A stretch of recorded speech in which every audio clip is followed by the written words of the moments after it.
Welcome to the Natural History Cupboard. Come on in.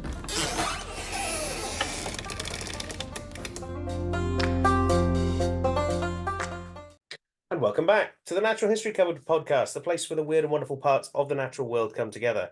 I'm your host, Gareth, and with me, as always, is my co-host, Aaron. Aaron, say hi. Sorry, I crashed. I got a little worried then. Yeah, I'm okay. I'm good. Yeah, hi. Howdy. Good. So, what have you been up to this week?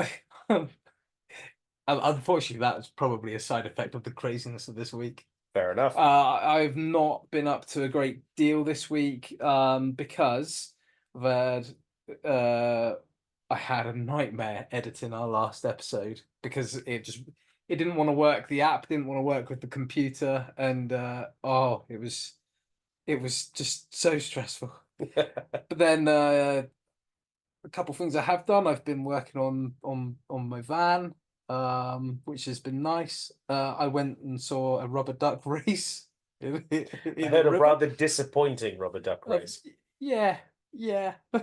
It's what happens when you're looking for yellow plastic poultry. They don't do very much. No, yeah.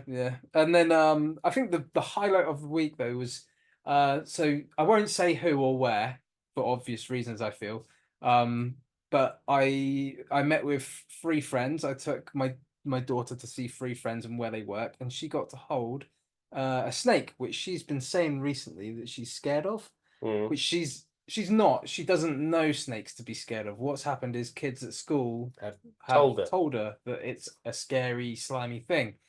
And she really enjoyed it, didn't want to put the snake down.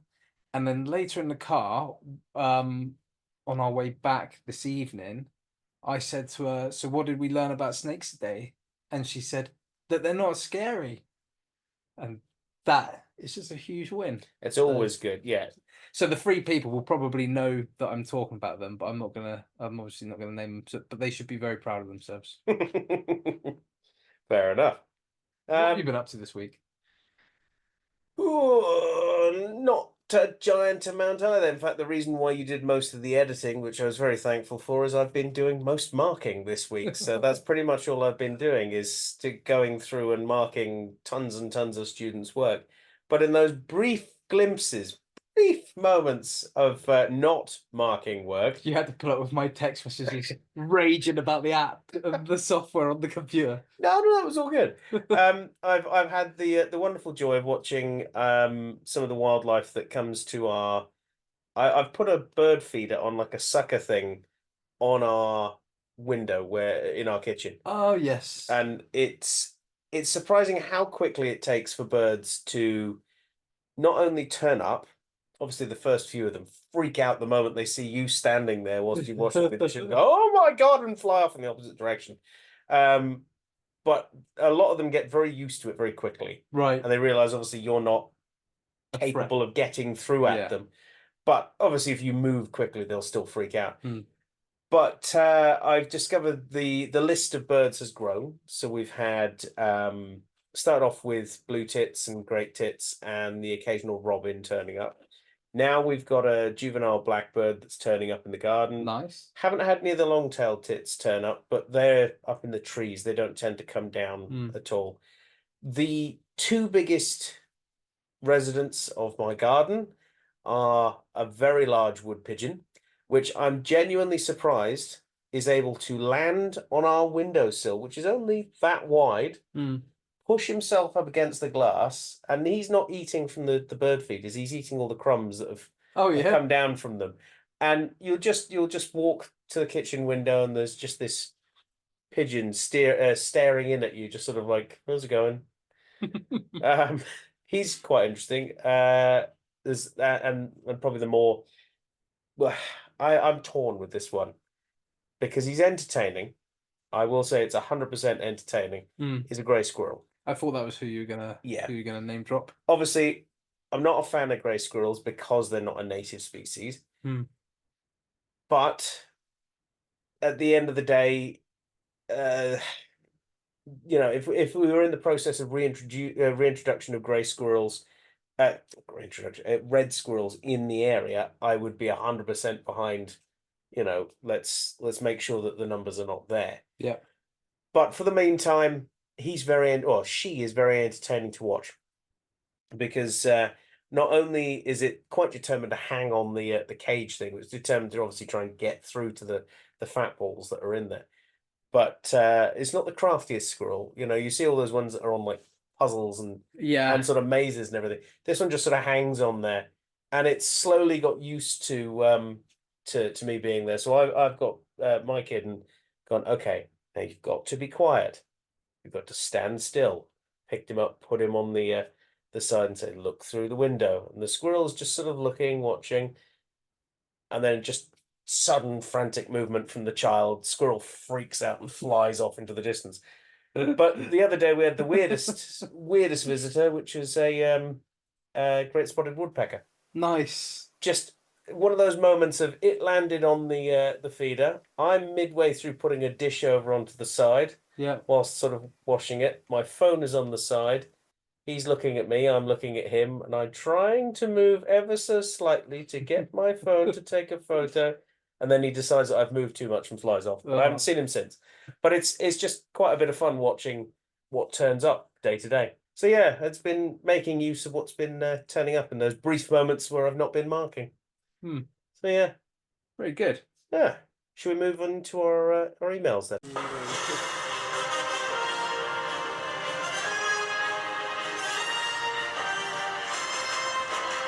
It's the news!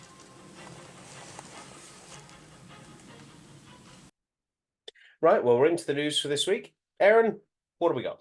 But every week, the weird and wonderful world of natural history offers up a embarrassment of riches when it comes to news and events from the weird and wonderful world of natural history. And we here in the Natural History Cupboard are obviously a small team.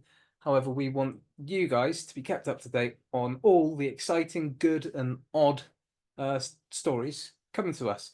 So let's open up the Natural History Cupboard newsreel and dive on into some of the more interesting headlines. And I think I've got the first one this week, and it comes to us from BBC.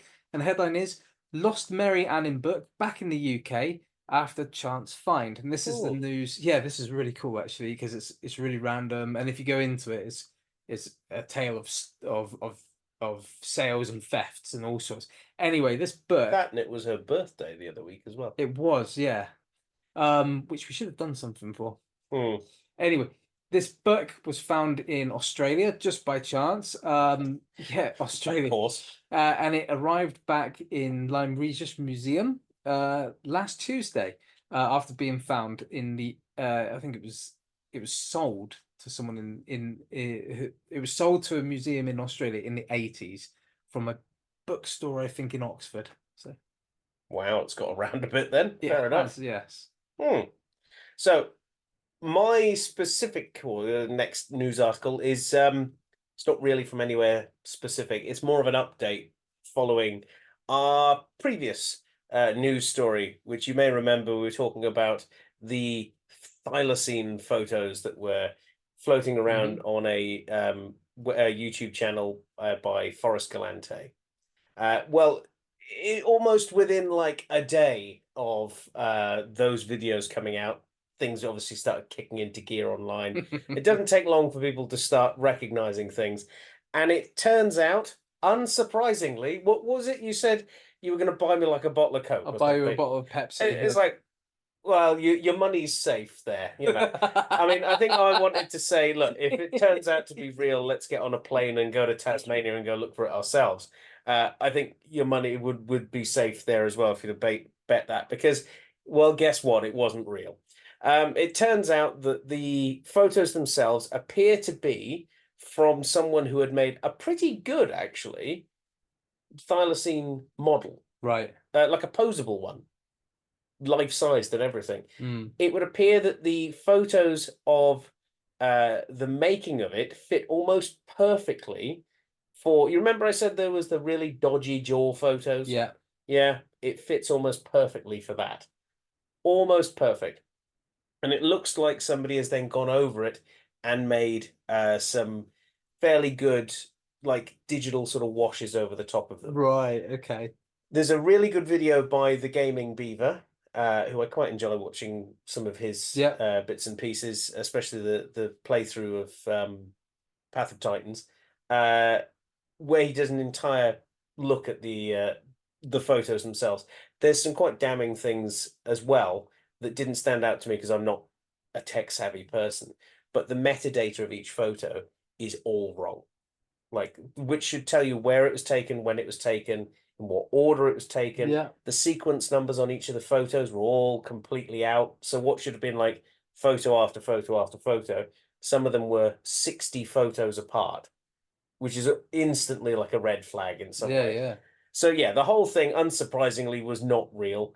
Annoyingly for someone like Forrest Galante, he wants to believe, and I think it's that whole Bigfoot itis sort of thing. You want to believe it, so you make your own sort of bias Your focus your determines your problem. reality. Yeah, Qui-Gon so Jinn. very good. You can't disagree with Liam Neeson, and I wouldn't want to because I think he would actually be capable of killing He you as does well. have a particular set of skills. Exactly, yeah. Makes him an absolute nightmare for people like us. Anyway, Aaron, your next story. Yeah, before I go into my next story, I forgot to actually mention the name of the book. Oh, well, that would have been Mary useful. Annan's book. So it is Natural History of the Crinoidea by J.S. Miller, and it features a personal message from him to Mary Annan. So my next article comes to us from phys.org, and it is researchers discover hidden step in dinosaur feather evolution. Paleontologists from the University of Cork have found that some feathered dinosaurs also had scaly skin. Would you believe? Well, of course they do. But Chickens. and yet, exactly, and yet, if you say anything about dinosaurs having feathers online, it's a no. They can't have both. If it has scales, it can't have feathers. Well, yeah, I always say look at a chicken, but there you go. Now it's yeah, they also had scaly skin like modern reptiles. So a combination that was previously by the unwashed masses thought impossible.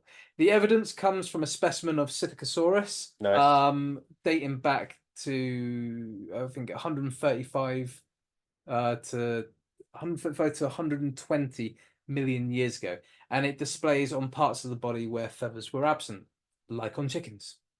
Yeah. Emus, any Or large birds. bird with remotely largish legs, And probably most dinosaurs after feathers evolved that way. Yeah, yeah. My next article comes from the BBC, but it's from their wildlife magazine again. Right. And this is about scientists racing to trace the deep ocean species before they are lost with the help of a photographer who has a taste for danger. As will become evident later, in 2010, four friends carrying 32 kilos worth of camera equipment sunk beneath the waves of Sodawana Bay off the east coast of southern Africa.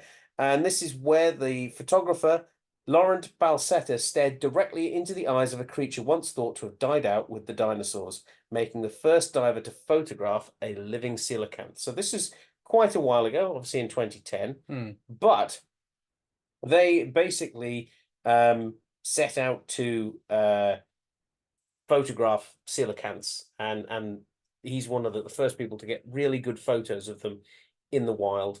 And essentially, the article is worth reading for a very big reason. They talk about their passion for conserving deep sea environments. They spent a long time getting to the point of being able to film and photograph at these depths of species that most people are not familiar with. It doesn't mention it in the article about blobfish, but I think they're a good example as well. They're very sort of meme worthy, I suppose, and most people are familiar with what a blobfish is, but most people are unfamiliar with what they look like when they're in the water, in the where they should water. be, Yeah. And it just shows our sort of ignorance of deep sea environments, and unfortunately our out of sight, out of mind approach to the destruction of some of these environments. So yeah, it's a really interesting article. Go and read it if you get a chance, because it is worth reading through and finding out just how much of our deep sea environments are under threat. Yeah. My last article in the reel comes to us from IFL Science, and that is 70-million-year-old dinosaur is a new species and had ridiculously small arms. So move over, Rexy. Nice. There's a new theropod on the block with yet smaller arms than Tyrannosaurus Rex. I mean, there's a few of them, really. I was going to say. They're called the Abelosaurids. Yeah. And this one is a new Abelosaurid. Hooray. Its name is Coelacanth inakayali. I hope I haven't butchered that. And it was uncovered in La Colonia Formation in Patagonia. And paleontologists noted the ridiculously short arms, basically exceptionally short, even amongst other Abelosaurids. I just picture that brilliant bit from is it Planet Dinosaur? Planet Dinosaur, yeah, when he's like, yep, do the little arm waves. yeah. They are the best dinosaur arms of any dinosaur. That was a Carnotaurus. Yeah, but again, similar area of the world as well. Yeah, Argentina as well. Yeah. Yeah. Didn't they do? There was a blue. So on the outside of the arms, it was camouflaged like the rest of the body, but then the inside of the arms, when he went like this and did his jazz hands, it was like bright blue, wasn't it? Which isn't a bad. It sounds silly. Not a bad idea. It's not a bad concept. It is kind of paleo imagination to an extent, but yeah, they did explain afterwards why they thought, and I can't remember it unfortunately, but they did explain with its arms why they thought that was the case with Carnotaurus. So I am gonna change my final news article for this week. I'm actually gonna ship it off to next week, and I'll make it my main article. Okay. Because reading through it more so, I think it actually works better. So hold fire until next week for that. But my final article is to basically back up something that we've kind of been aware of for a while now, and that is a post from the Devon Wildlife Trust on their Facebook page, saying big news for nature.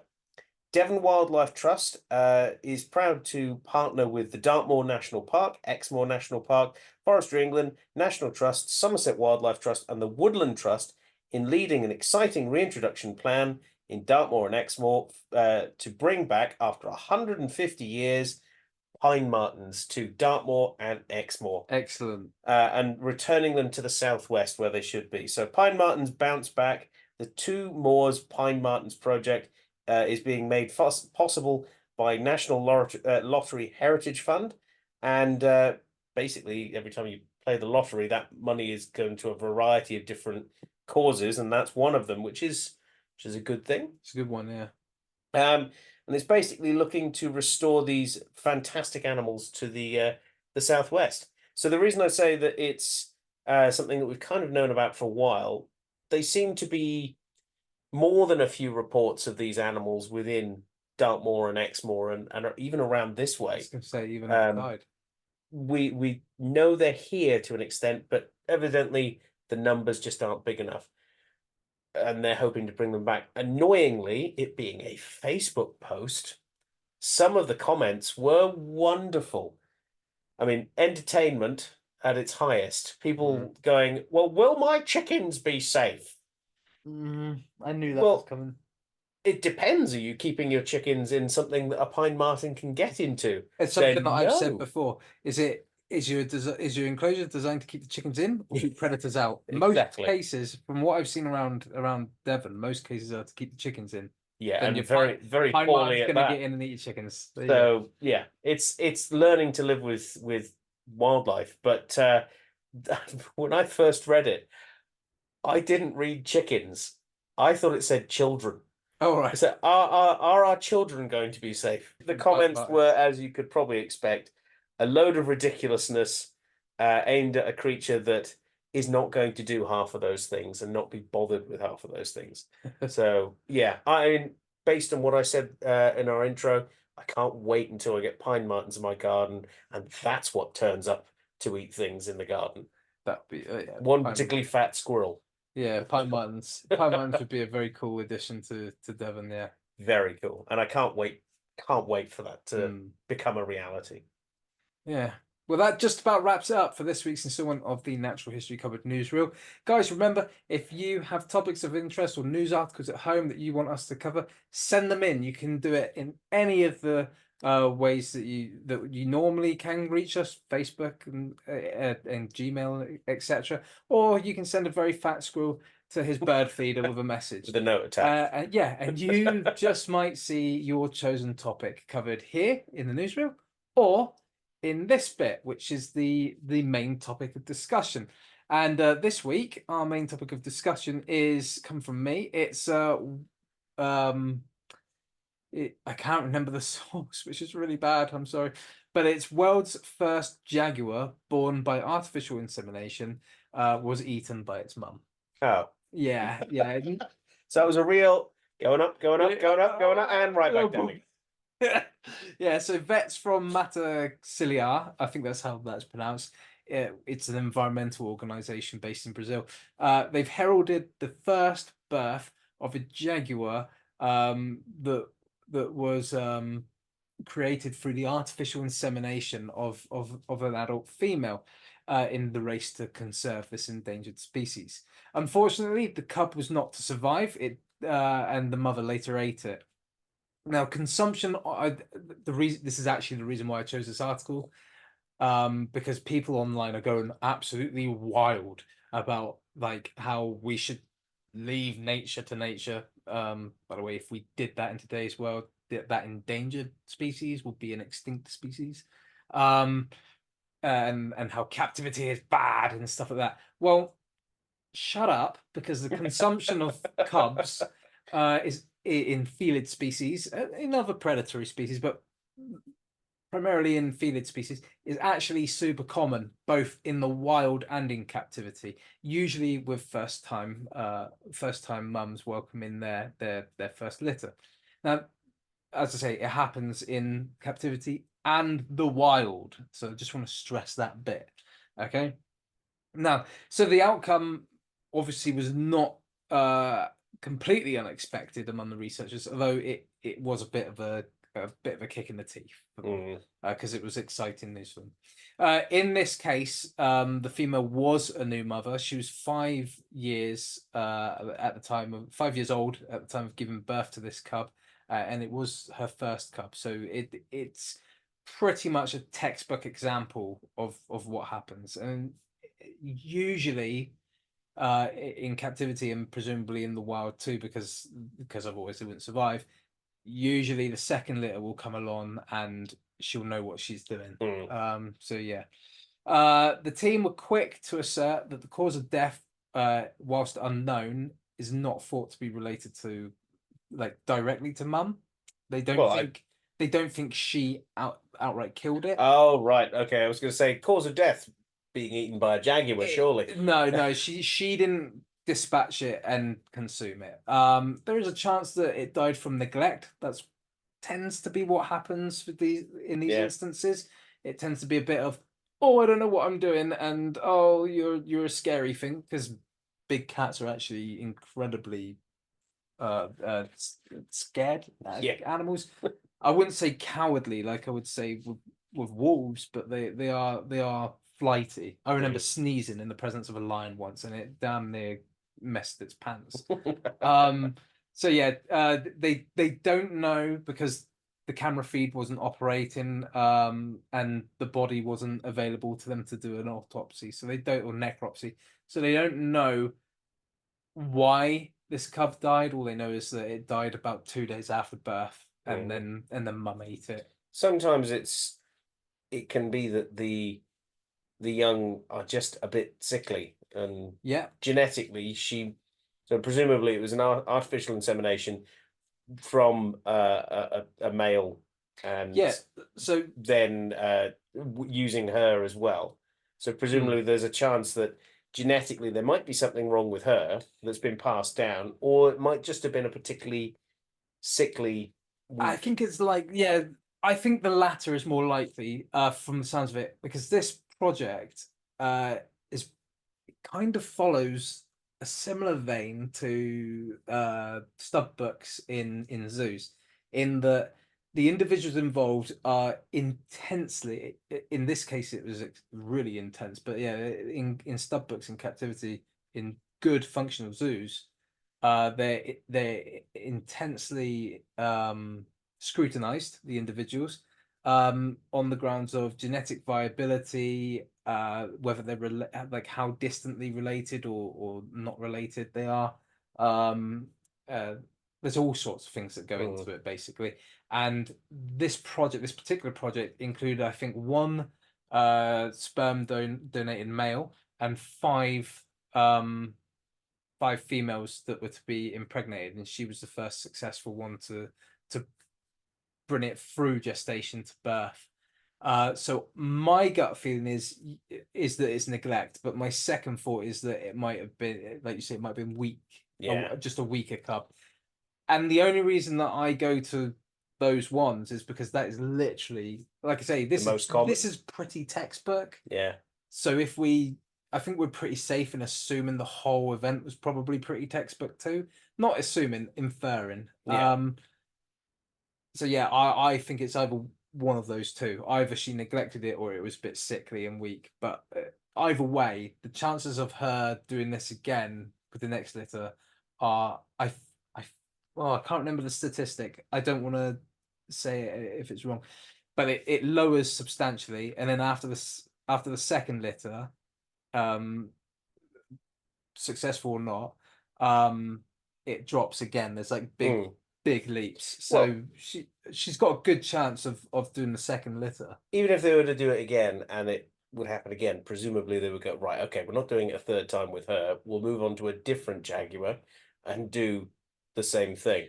Or if that were the case, if she was actually the one responsible for killing it. The other option is, which I don't know if this project would do this, is take it away and hand rear it. I wouldn't say hand rear. What I've seen done with big cats to some success is partial hand rearing, and I've seen it done with chimps as well, actually. And that is basically they'll take the cub off her and they'll kind of get it started, but not completely take it away from mum. And that's what they do with pandas. Yes, it is.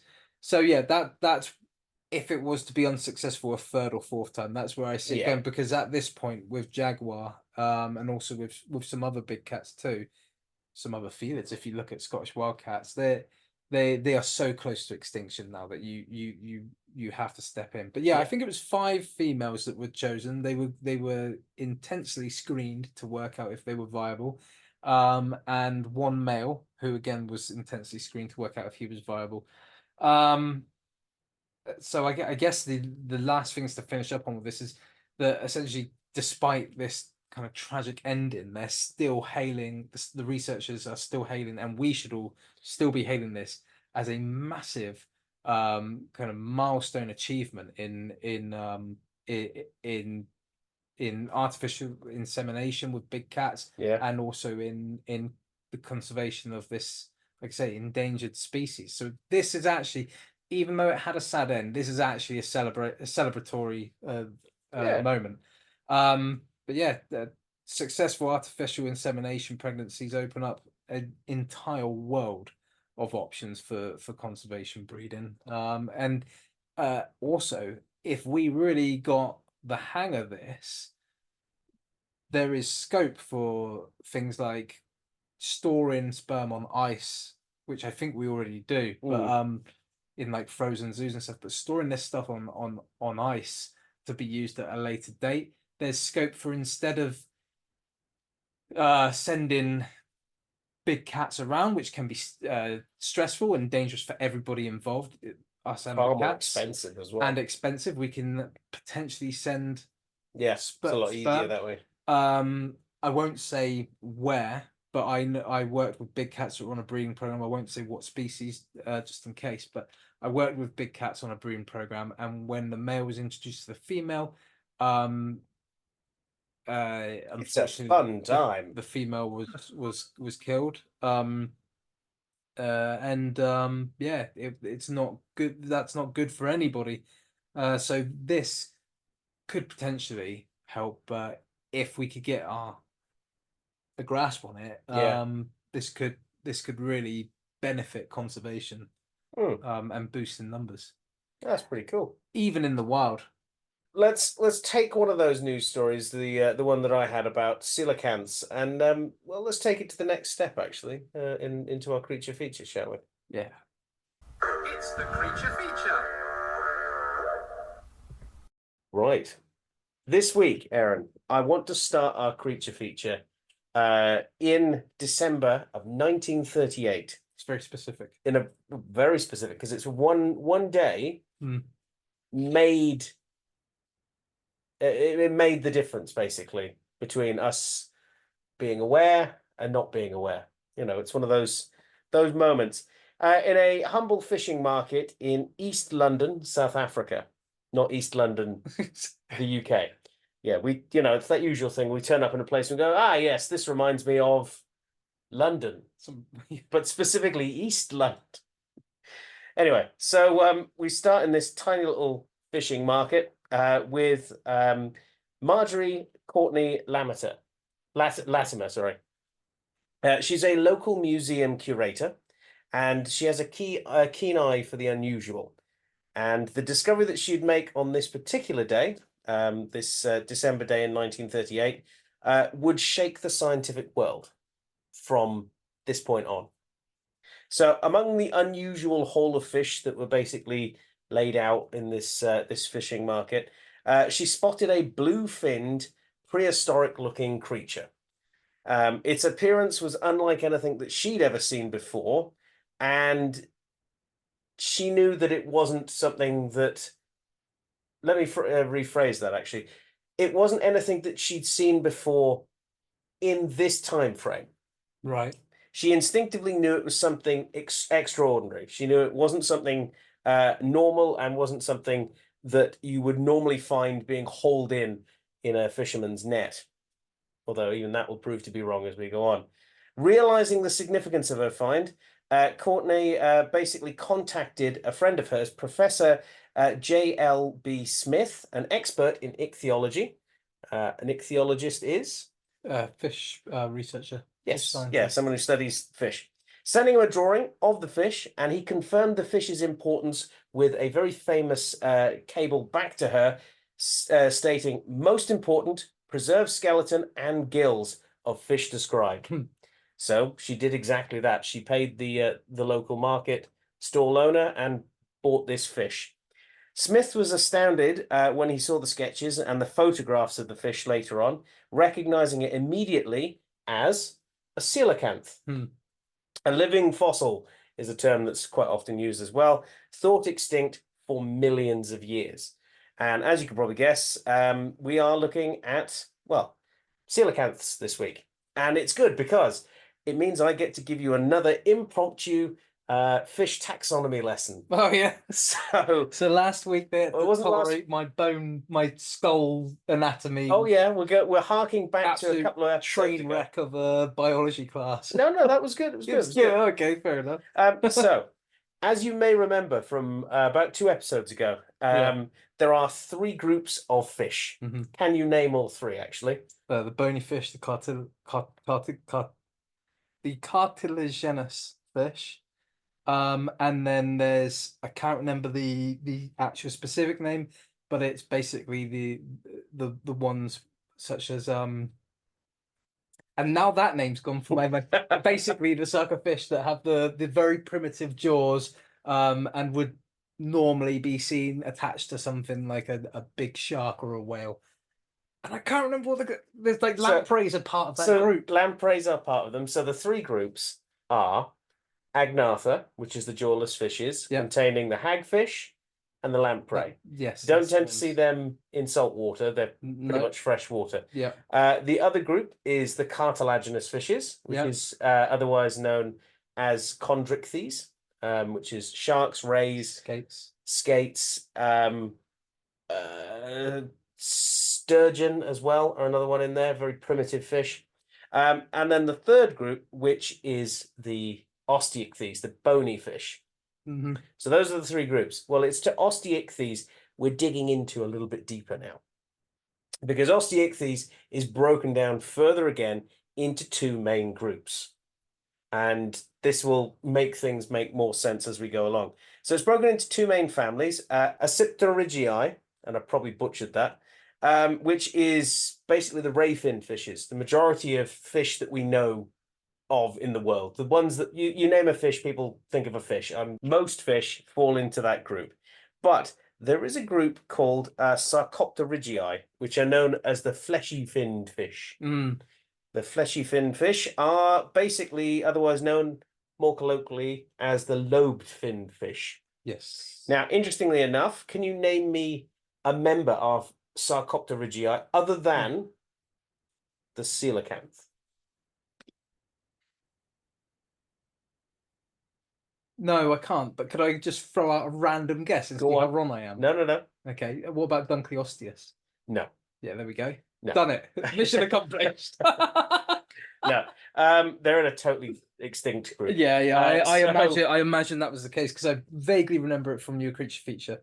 So basically, we are members of Sarcopterygii. Oh, okay. So everything that is alive today that is either a bird, mammal, reptile, amphibian, basically anything that's a tetrapod. So 2 arms, 2 legs, very similar sort of design. Everything from amphibians that came out of the water and evolved into reptiles, to dinosaurs, to birds, reptiles into mammals, everything from that point onwards are all technically members of Sarcopterygii. Which is where that phrase, there's no such thing as a fish, comes from. Because well, because we're all... I mean, that also has to do with the fact that there are so many groups of animals that are so distantly related in what we consider fish. It's hard to pin down what exactly one thing is a fish.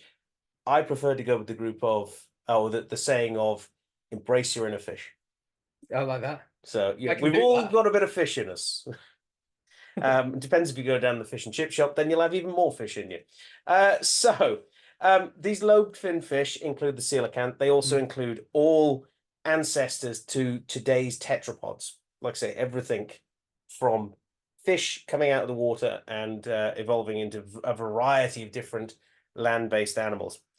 Now, when it comes to the coelacanths, they're a separate little group of the lobed-finned fish. And their name literally comes from the ancient Greek for hollow spine. And that's because some of the early fossils of these fish, that was their distinguishing feature. They basically had hollow spines, and even modern day coelacanths have exactly this as well. And it refers to basically their caudal fins where those spines are. The first fossils of these fish were described by Louis Agassiz in 1839. And to be honest, they were described, they showed up in the fossil record, and they were just a species that, gets sort of brushed over. Meh is a fish. Meh. Yeah, basically, because at this point, they're just another extinct species of fish. Nice, interesting, if you like them, brilliant. But it was only up until 1938 onwards where all of a sudden people get this secondary interest in coelacanths. So the earliest fossils of coelacanths were discovered, like I say, in 1839, and according to the fossil record, the animals themselves diverged from another group of Sarcopterygii that most people are familiar with, and that's the lungfish. They're the only other group that are around today, and it's thought that they did this somewhere in the Silurian period, so quite a while back, and over 100 fossil species are known and have been described. Quite a while back. Quite a while back, just a couple of 100 million years.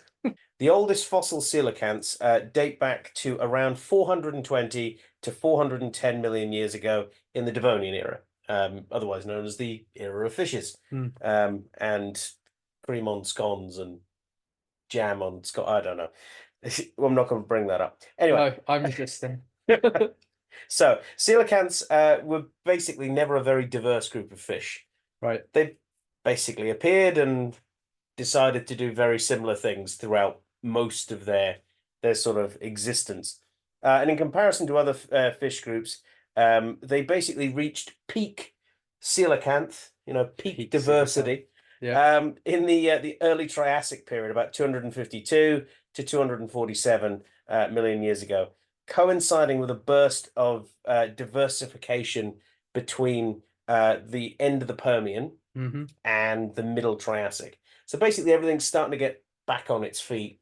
They basically hit peak coelacanth, which, yeah, peak coelacanth. What are you going to do? Peak coelacanth. So most of the Mesozoic coelacanths belong to one of two orders. Right. One of them may become somewhat familiar to you. I don't know whether you are familiar with it or not, but one group is Latimeroididae, and that contains two major subgroups in it. That's the marine coelacanths, which contains today's modern day coelacanths, as well as the extinct Marsonii, which was native to freshwater and brackish water environments. Now, does that particular coelacanth name mean anything to No, you? I'm not gonna lie, it doesn't. Well, this is the family of coelacanths that got big. Right, These okay. guys got big. They, in fact, lived in the same habitat as other giants, essentially. You would have found these guys living alongside Spinosaurus, Sarcosuchus, all the giant megafauna that lived in Egypt and northern Africa during the early Cretaceous period. So it could very well have been what Spinosaurus was almost stomping certainly. down on. Yeah, almost certainly. I mean, they are amongst some of the largest coelacanths ever discovered at about 5.3 meters long. Oh, wow. They are Okay. big, like Yeah. car-sized big. When you said saying big, I was thinking, well, I wasn't thinking that big, yeah. No, these are like as big as coelacanths get. Wow. Now they then seem to disappear from the fossil record, and this is obviously where we start to get into what we know coelacanths as today. The brackish ones or all of them? All of them. They all seem to just peter out, and basically the prevailing logic was, just like so many species of animal at the end Cretaceous extinction, they just disappeared.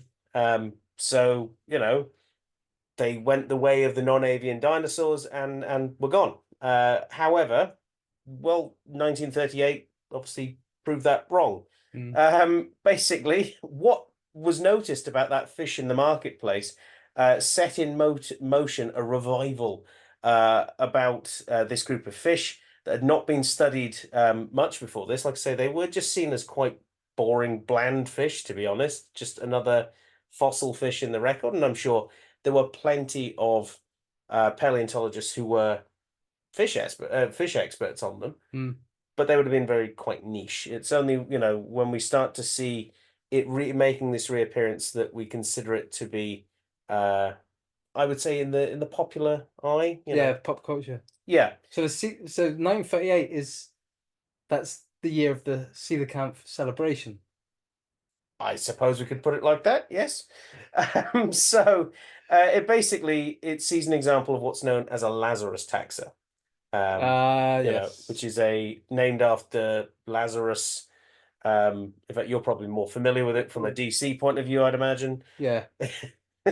So it's all about basically rebirth and yeah. resurrection, yeah. Bringing something back from the dead specifically. Yeah.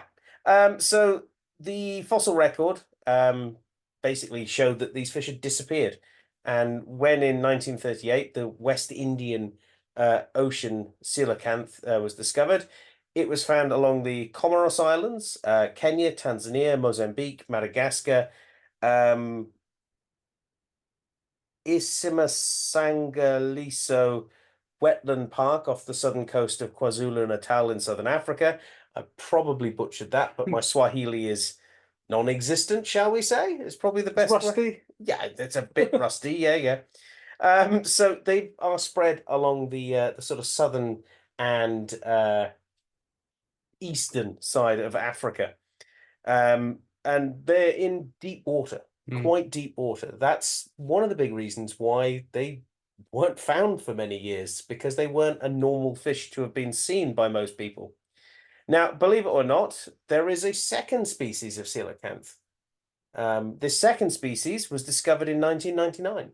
All right. And it was discovered in Indonesia. So quite a distance away across the Indian Ocean. And these are described from Manado Manado North in Sulawesi, Indonesia. They were found, basically discovered by a specimen. They were found and described by Mark V.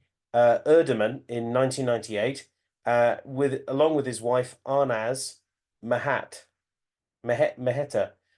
They first encountered a specimen in a very similar way in a local fish market. Oh, Now, really? to be honest, I've always liked the idea of walking through fish markets or markets in general, because they always seem to be, there's something that most people might have, not been bothered with, but you might be that person who spots that one little thing. Having been to a few Asian markets, they are a bustling hive of color and activity. Yeah. So it is one of those things where you could walk through, and people will walk right past something that is very special. Unfortunately, the other side of that is that you can There's a see, lot of, like, I think I told you, the clouded leopard skin. Yeah. So yeah, no, not very nice to see that. Double-edged sword. Yeah. The only experience I've got of those sort of markets would be in Singapore. Yeah. It was the first time I'd come across a lot of like bizarre things, and then in Kuala Lumpur, the first time I ever smelt a durian fruit. So, oh yeah, I take it you say that because I take it you smell it wrong time of year. Oh, I smelt it from a long way yeah, I was. I think you meant to harvest them at a certain time of year when they don't smell. I mean, it smelt like bins, basically, Yeah, really bad they bins. stink. They stink. Yeah. So this species was, like I say, first described in 1998, but it would appear that they sort of properly come across it in 1997. They took a few photographs of their first specimen before it was sold, and they came back afterwards to confirm that it was, in fact, this unique discovery. And then in 1998, a second specimen was caught by a fisherman in July and then was handed to Erdman. Basically, caught it straight out and went, "Here you go. Here's your prehistoric fish you've been looking for." To be honest, they're seen by most of the people who live in a lot of these areas as just another fish, but a fish that's not worth catching. Apart from, unfortunately, because of this desired lucrativeness, for a long time since they were first discovered, there was a craze in coelacanths, and a black market sprung up around fishing villages because they were so highly sought by explorers, naturalists, people who wanted to have a coelacanth for their museum, and even by aquariums as well. And in fact, this is where it gets a little crazy, because despite no living coelacanth has ever survived being hauled to the surface, because they live in the benthic zone of the benthic zone, sorry. Benthic, yeah. They don't usually survive the trip up. And most of them just are bycatch that are caught and then hauled up. So London Zoo reportedly were willing to spend £1,000 in 1952 to secure a specimen. In 1989, Toba Aquarium in Japan came under fire for a 1.3 million project to capture live specimens of coelacanths. And in 1992, 2 coelacanths appeared on the illegal trade price at over £100,000 each. So people are willing. Well, I mean, we know this for a fact. Yeah. If there's a species that people want, people are willing to throw money at it. They're willing to pay. Yeah. Now, unfortunately, the major threats to coelacanths are accidental bycatch, and that's basically how we discovered that they even exist, is by this accidental bycatch, especially commercial deep sea trawling, which is just horrific to most species anyway. It's indiscriminate. And coelacanths are usually caught by local fishermen when fishing for a species called oilfish, which is a deep sea fish. They kind of look a bit like a mackerel. They're quite useful for a variety of different things, and they are evidently in the same environment as coelacanths. So coelacanths occasionally get caught with them.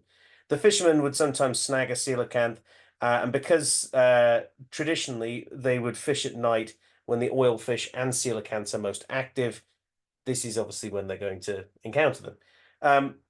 Most of the time, like I say, they'd probably sell them for a couple of pennies at the market and to some random person.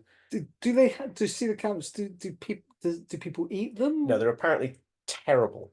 Yeah. Apparently terrible to eat, and that's why no one really bothers with them. They're sort of junk harvest bycatch sort of thing. Right, right. And before this point, scientists, well, obviously didn't see them, but as soon as they became interested in them, they were no longer being thrown back. They were being caught on purpose to trade to naturalists, essentially.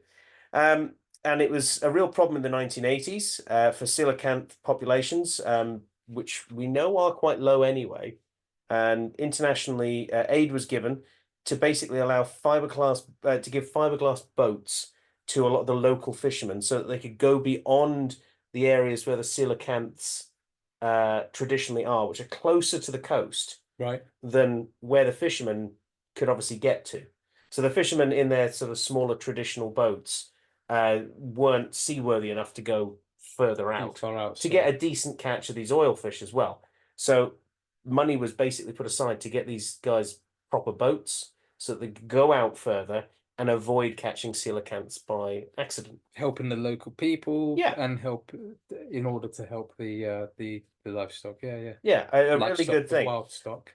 I couldn't find much else on that afterwards, so I don't know how much further that sort of program has gone. Right. But it certainly has helped monitor the bycatch of these fish. And it does happen every now and again that some of them still get caught, but nowhere near the numbers. And they are a protected species by the IUCN, so they don't tend to turn up in markets anymore. And because of that, obviously, we know that the fish are there. And in fact, there have been a variety of different trips to basically film them and photograph them in the wild. But obviously, that raises its own dangers because they are a deep sea living species of fish in quite hard to reach areas. And well, as I was saying in the news, there are people who've been doing this now for a while, but some of the pioneers have really helped pioneer this deep sea photography of these species. Now, I wanted to raise one final thing. I've focused more on the animals' mythology more than anything than the actual biology of these fish. I did want to throw in this, though, that a coelacanth doesn't reach sexual maturity until it's roughly 50 years of age. 50. 50, 50. Whoa. And they have a gestation period of about 5 years. Wow. Yeah, they are very long-lived individuals. So they are incredibly long-lived. So do we know what's the oldest lived specimen ever caught? I think the oldest one that they found is somewhere over 100 easily. But they're very slow reproducing, evidently. They're very slow growing, and they obviously don't have massive population numbers. Yeah. So they are a very endangered animal in a lot of ways, and it would be a shame to see them go extinct, although they never went extinct in the first place. So this is 50 years. That suggests they've got a hell of a long life. Well, no, maybe not. Well, they're just very slow growing because a lot of fish at that sort of depth just live in the slow lane. Do we know what they eat? Other small fish, basically. They've got quite decent teeth. Yeah. But yeah, I've not focused much on their biology, focused more on their life history as this mysterious species, because they are quite often referred to as a living fossil. Yeah. Which we've talked about previously, that the word living fossil is totally and utterly misleading. Yeah. Because it gives you this idea that it hasn't changed and they've just lived exactly as they are all the way through time, and they haven't changed a bit. It's a long period of time to stay exactly the same. 120 million years. Yeah, you tend to change a little. Something must. Well, and they have. Unfortunately, though, quite often coelacanths are seen by young Earth creationists as a way of being able to go, haha, evolution isn't real. Because, well, why haven't they changed? You know, surely they must have changed. But they have. They've changed quite a bit. Physically, they look similar to their Mesozoic counterparts. But there are differences. They are different species. The basic rule of thumb for biology is, if it ain't broke, don't fix it. Yeah. And if something works, copy the hell out of it. Control Alt, not Control Alt Delete, Control C, and just copy and copy and copy. Think of all the different animals that we have around the world, and a lot of them do the exact same things as one or two species. Yeah. Well, There'll be one or two species that do the job really well, and then a bunch of other animals that do the same job just as well, basically. And that's because if you fit into a niche, why bother changing? I tend to think of kind of the eons of time Mm. and deep time expanses and evolution through that. The way I've explained it in the past, and this is not perfect, okay? So and you can tease me if you want, because it really isn't perfect. But if you imagine a block of Play-Doh, Right. and you force it through through like a circle hole, Yeah. it kind of refines itself into that, and then for a while you've got a space between that circle hole and then like spaghetti holes. Yeah. So for a while that kind of cylindrical shape that it's been forced into by the pressures of the environment of the circle hole is perfect. But then the pressure changes because now the environment requires the spaghetti. Lots of little holes, so yeah. That tube then gets pushed through those little holes and it diverges Yeah. further, and eventually there'll be something else that will force it into, I don't know, tiny little triangle holes and stuff. Do you get what I'm saying? No, and It's not the perfect. No, I'm gonna add something to that, because Okay. you could say that the Play-Doh that gets forced through but doesn't go through the holes is the species that don't adapt to the environment that they're That's being right. made to go through, and they basically go extinct. Yeah, so when that block goes up against that thing, anything that doesn't get shunted through on that first, you don't then collect it and push it through. It just goes like basically. You can tell we're dads because we're describing Well, evolution Play-Doh, in yeah. big time in Play-Doh. No, I think that's a good way of doing it. Play-Doh's good.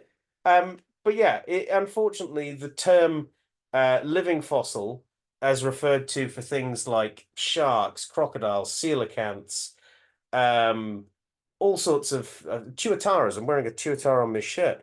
I've even heard it used for what did it? Someone described a royal python or a ball python for our American friends as a living transitional fossil because of the spurs where the legs used to be.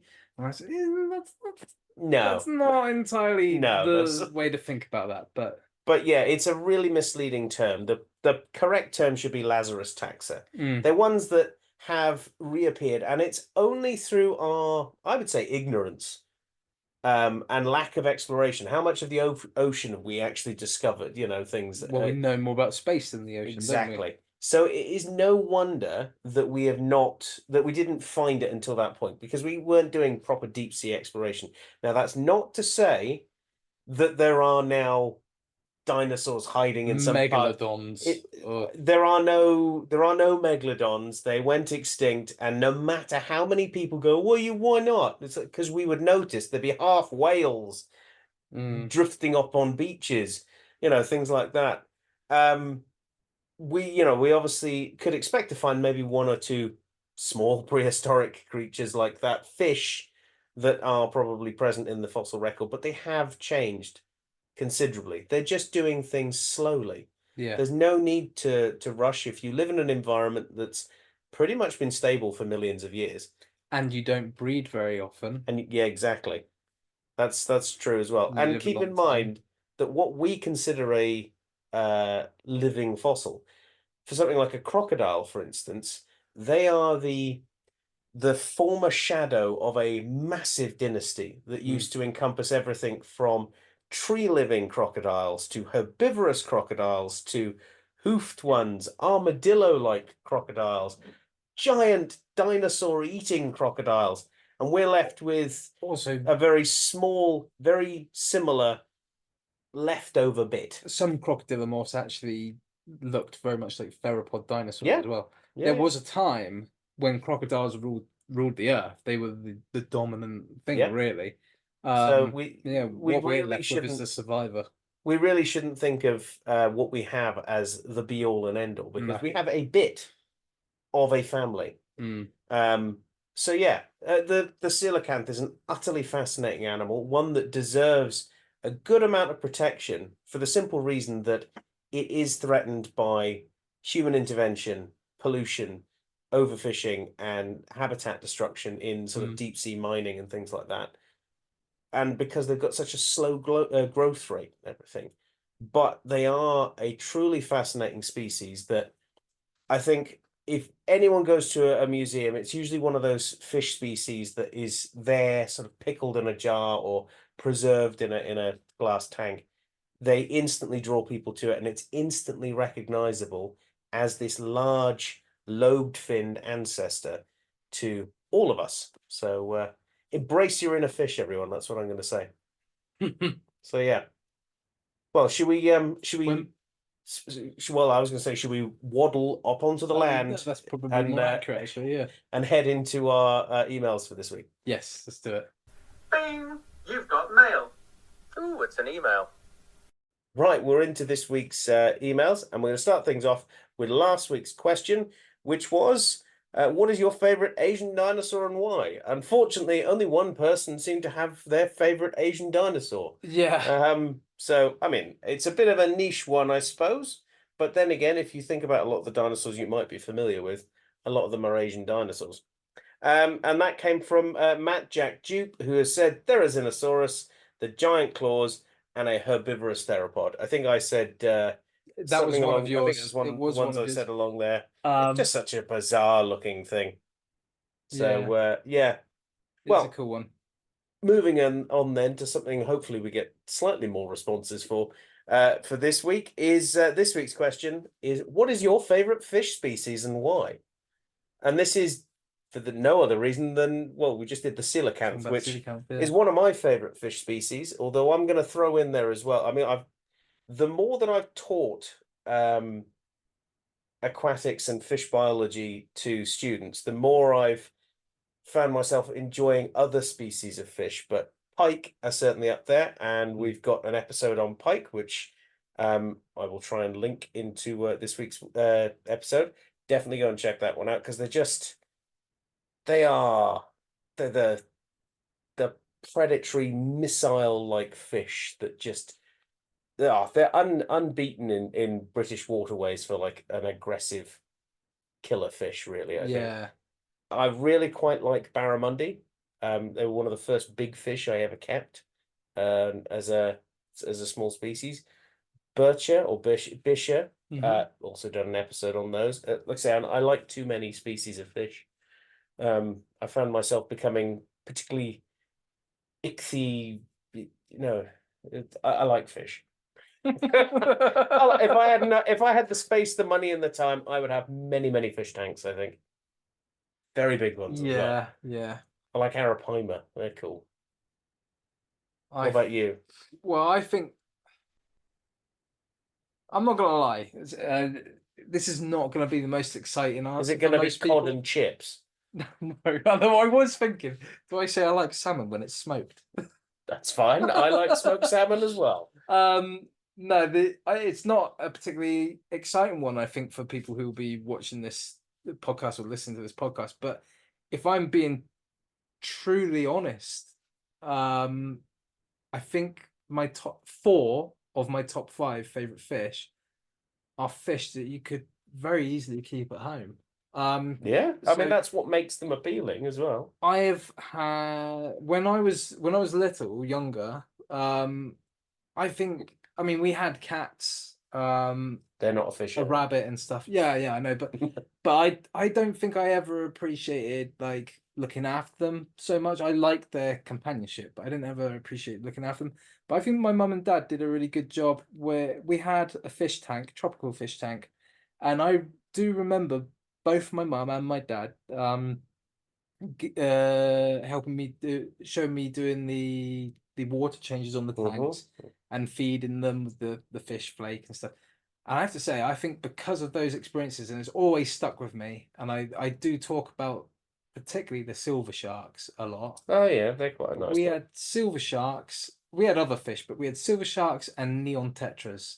And I think the neon tetras were I think they're probably my favorite. Yeah. And I still, when I go into a pet shop to get cat food, I will walk to the tanks to see the neon tetras. I always do it. I will always go see neon tetras. I really do like neon tetras. So they are a stunning species. In a big shoal, done really nice in an aquarium. Neon tetras are showstoppers. They are. they really, neon tetras, silver shark, which aren't really shark, but they're cool nonetheless. Another fish that is not really shark but cool nonetheless. It's the red-finned black shark. Yeah. Or red-tailed black shark. Again, a tropical fish that you can keep at home, but I've had success in breeding them, and I really like them. I think they again are very beautiful. Mm. And another fish that I personally have had a lot of success breeding, and I was overjoyed when you used to work in the critter caverns, and you told me that you had some up there, was betters or Siamese fighting fish. I've bred them. They are a lot more challenging than other fish I've worked with to breed, but they're so cool. They're so very cool. pretty, yeah. And I think my fifth favorite, again, this might be vanilla, but also I think a lot of people will disagree with me and think I'm crazy for this. Great white shark. No? I think that they are fascinating, and I don't really know why people don't see how kind of cute in a dirty way they are. I think they are awesome animals. I fully expect that one day when I get to dive with whale sharks that they're going to be pushed out, because whale shark will take #1 spot and shuffle everything else down. But yeah, great white sharks. There's something about great white sharks. They're so beautiful. I know that they look gnarly and people are scared of them, but I just think that they are incredibly beautiful. Yeah, they are. I think for an animal that is mostly grey. Yeah, but they're that lovely grey-white sort of balance. Yeah. They're real nice. Counter shading camouflage. Yeah, they look really nice. I do really like them. Well, there you go. I mean, fish are one of those groups of animals that, like I said, there is no such thing as a fish in its truest sense, because the word fish just describes so many different groups of animals that are so distantly related to each other, but because they live in the water and they look similar, we call them all fish. Yeah. Fish in that sense, what is your favorite one? And it can be for the variety of reasons, as you really like them because it's a fascinating looking species, like a pike or a great white shark. It could be one that you've kept as an aquarium fish. There are some really, really nice aquarium species, and now more than ever, the actual hobby of it is so much more accessible and actually easier to do, because a lot of the equipment that used to be really expensive is massively come down in price, and it's so much more user friendly, I'd say. There's still a lot of things that you need to know to be able to do it properly, but it's a lot easier to get into it these days than it used to be. Although I don't have any fish tanks anymore. One day. But yeah, let us know what is your favorite fish, and yes, it can be cod and chips if you want to go for that reason, because you really like the taste of it. So let us know what your favorite fish is on our Facebook page, where that will be going up. We have a new question every week. You can also find us on a variety of other social medias, whether it's Facebook, Twitter, Instagram, and of course here on YouTube and whatever podcasting service you are listening to us on. Most importantly, by getting involved with us, that helps immensely. But you can also get in contact with us via our emails. Aaron, have we got an email this week? We have, yes. So we've actually got 3, and they all come from the same person. But still, 3 emails. I'll take it. Yeah. So this comes to us from long-time cupboard dweller, and also, importantly, Patreon subscriber, Jen Greenhall, who says, "Hello, Monday the 20th, watching BBC4, a program called The Origin of Insects. Fascinating and mind-boggling. Weird that I thought of you guys." Is it weird? Because you No, that love would be insects. like right up my street. Yeah, so that's I'll have to go and check that one out. Yeah. And then the next one's a bit longer. It says, "Hello, I don't know about you, but I would have thought they would have better taste." Because she sent us an article, because we're reading this live. I mean, it's a recording, but we're reading it live as it comes to us. And she shared an article that says, and I quite agree with her here, she says, "Monkeys can learn to tap to the beat of Backstreet Boys." Now, I would have gone for something a little bit higher quality, but well, now Backstreet's Back Backstreet's Back, I Can't Speak is a brilliant song, you know. Well, this is just another reason why you won't see me covering any monkeys and creature features ever. Apes, yes, but not monkeys. Anyway, she continues. I'm a little behind as usual. I'm currently on the long-legged owl. You're not that No, behind not too then. far. No. And that's a good episode. I like that one. Another job change has taken me back to the long drive to Preston, but I missed land-based education too much. It's a role in the quality department, so no teaching, but you never know. I keep thinking about that Wolf News article. It really disturbed me. I just do not understand people like that, and I wondered what I would have done if I was in the bar. I don't think I would have been safe from that type of person or people. Probably wouldn't have been in the bar to start with. I don't think I can read that last sentence, but I'll show Gareth it afterwards because it's funny. I don't think Keep up the good work. I'll be back up to date soon. Well, like I say, you're not too far away. Yeah, I don't think there would have been. Weirdly, I think it would have probably been the sort of bar where if you'd have gone, hang on a minute, let's not be horrible to that wolf, a lot of people might have turned around. I imagine it's one of those bars that you walk in and the music stops. You know, like even the sound of a ball on a pool table just stops instantly. Yeah, You know, just everything goes dead quiet. Everyone looks at you. I imagine that's that kind of bar. I mean, this unfortunately, I was saying this to Gareth off mic because he covered this for like it was 2-3 weeks in the trot updates on it. Unfortunately, this is actually I don't know who remembers this, but last year, it may even have been the year before, but I think it was last year. I actually covered the law change that no. It must have been a It was when Trump. Yeah, it was when Trump was in power. because Trump changed that rule, and in that article, it said about all these different ways it's now going to be legal to kill wolves, and that was essentially one of the ways that I predicted was going to. You predicted snowmobile tied up in a bar and then taken out the back and shot. Technically, I think I said quad bike, or ATV, but yeah, it's a very similar vehicle. All I'm saying is the reason why I'm saying that is it just goes to show the importance of how you vote. There is an effect on how you vote. If you vote with a mind to protecting nature, these things can't happen. Yeah, and that was. I mean, that's really dark. That's true. And then her final email is, it's the news. Very good, yes.